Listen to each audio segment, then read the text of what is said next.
So this video is going to look at what Charlie Patton plays on Highwater Everywhere Part 1.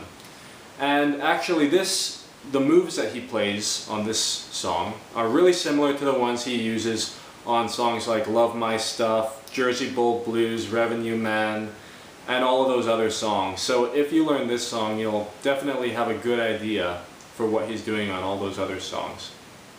So to play this song, we'll have to get our guitars tuned to open G Spanish style. So that includes a low D,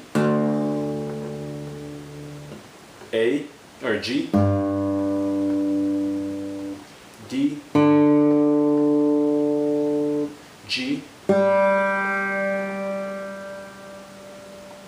B, and a high D. And then just get a capo and put it on the 3rd fret. The song starts with your ring finger on the 8th fret of the D string, this D string. And the idea here is to almost dig your thumb underneath the string with the flesh part of your thumb and snap the string back. Immediately after this, you'll be hitting the G and B strings very, very quietly in comparison. So quiet that it's more of a suggestion than anything. After hitting those two sort of licks twice, then he comes down to the 6th and 5th frets of the D string, always hitting those G and B strings open afterwards, and switches between the two, playing them a total of 9 times. So 1, 2, 3, 4, 5, 6, 7, 8.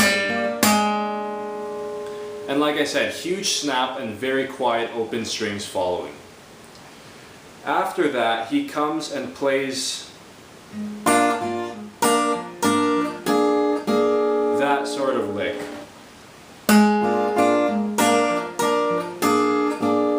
So these involve the 3 top strings and also the D string as sort of the bass part. So that's with the top 3 open strings.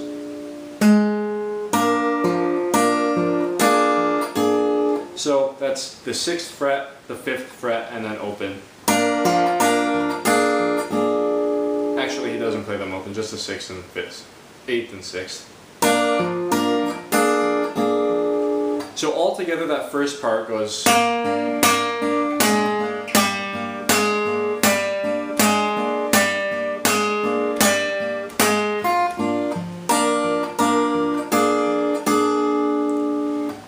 There's a lot of debate over how he gets such a huge percussive sound. One of them is obviously the huge snap, but the other is a sort of thought that he was really tapping his foot while he was playing to add more of a punch to each hit.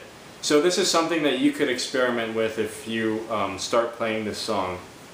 Certainly it really adds a lot. Then when he comes up to the 4,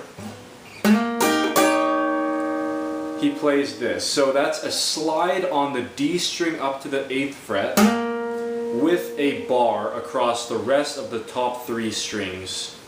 So there's a slide and then the top 3 strings.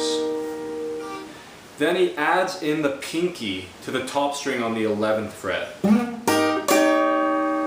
And he almost sits on this for a little bit and then he goes into strumming it.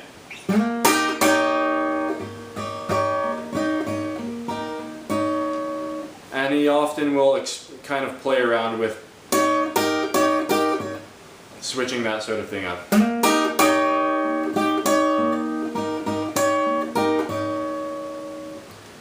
Then he plays a really cool sort of lick where he goes.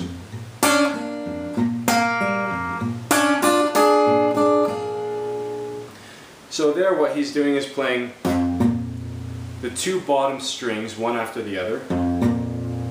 Then a bend on the 6th fret of the G string with an open B. So this is with the open B. And an open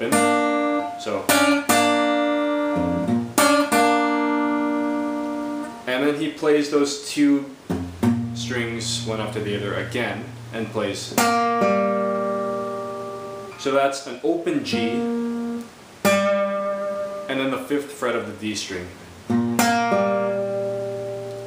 So, and then he plays it yet again, then does the bend.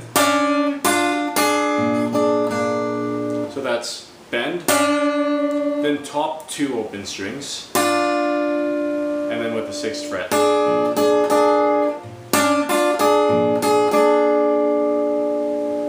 So altogether that's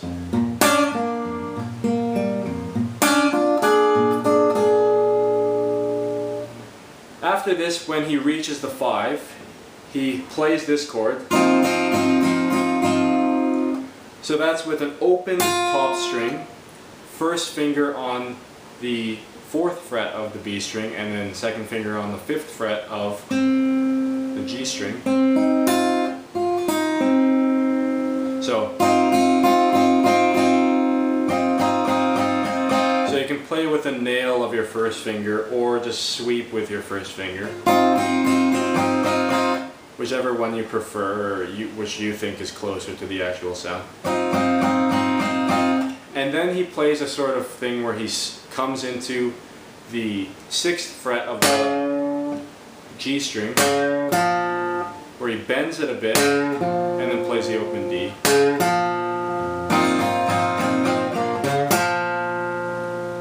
So I should have mentioned there that there is an open string set after.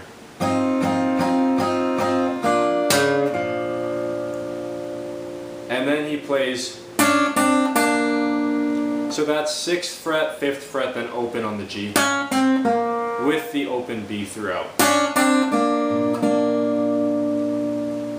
So,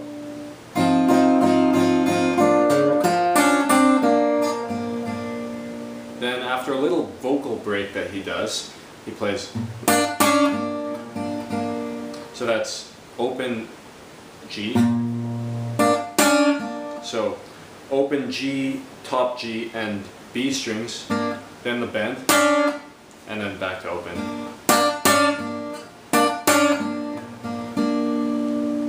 And then he goes back into playing the whole chorus again. So what I'll do is play the entire thing slow, and then you can get a good idea of what's going on then.